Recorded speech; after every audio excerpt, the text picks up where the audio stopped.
On a tous des hallucinations.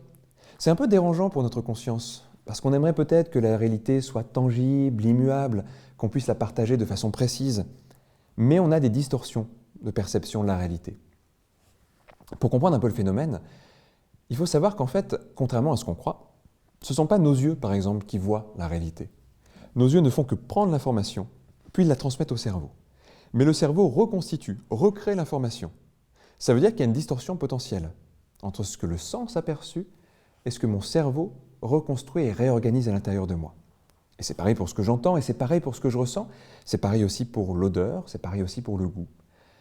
À partir de là, on peut prendre plein d'exemples qui montrent nos hallucinations. Prenons ces personnes par exemple qui posent leurs clés à un endroit, ou leurs lunettes, et qui vont les chercher après. Leurs yeux balayent la pièce, vont passer 10 fois devant l'endroit où elles ont posé effectivement leurs clés ou leurs lunettes, et pourtant elles ne vont pas les voir.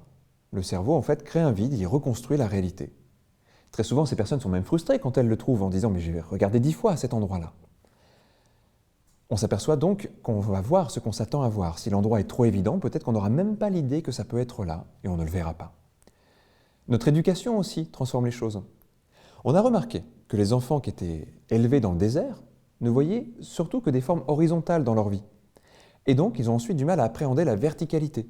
Leur vision est déformée parce que l'œil n'est pas éduqué, le cerveau n'est pas éduqué à voir ça. Autre exemple encore, c'est tout simplement qu'on finit par voir ce qu'on croit être la réalité. Quelqu'un qui va trouver un nouveau centre d'intérêt, qui va s'acheter une nouvelle voiture par exemple d'une certaine couleur, va ensuite souvent voir la même voiture de la même couleur partout, alors qu'il ne la voyait pas avant.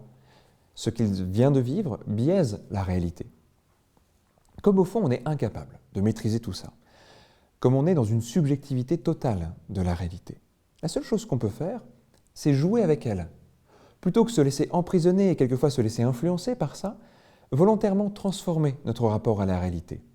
En fait, se créer de façon volontaire et choisie des distorsions de cette réalité. Des petits exercices tout simples pour ça. On pourrait par exemple s'amuser à remplir un verre à moitié, et vous connaissez tous ce truc du verre à moitié plein ou à moitié vide.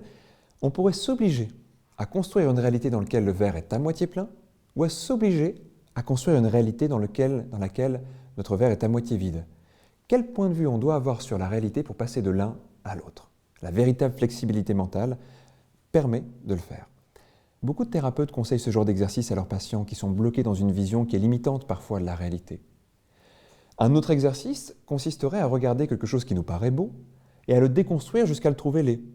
Et inversement, prendre quelque chose qu'on trouve assez désagréable, disgracieux, et le reconstruire mentalement jusqu'à le trouver beau, élégant, harmonieux. En fait, si on s'amuse à faire ça, on va pouvoir transformer en permanence notre point de vue, en fonction de ce qui nous arrange, en fonction de ce qui nous arrive dans la réalité, transformer une émotion, transformer un regard, transformer une compréhension, et se permettre à ce moment-là d'être dans le point de vue qui nous plaît et que l'on a véritablement choisi.